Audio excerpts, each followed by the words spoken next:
Hello guys, in today's video I will be showing you how to fix Google Earth um,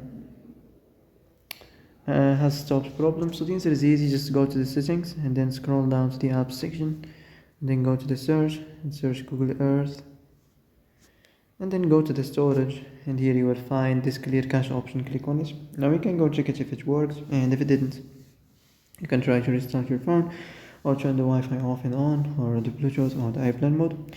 Also, you can try to clear data, but be careful. If you clear data, all this application's data will be deleted. This includes all files, the settings, the accounts, the databases, etc. So be careful if you want to clear your data. And that's it for today's video. I hope this is the answer you've been looking for. If you like this video, don't forget to like and subscribe, and see you in the next video. Thanks for watching.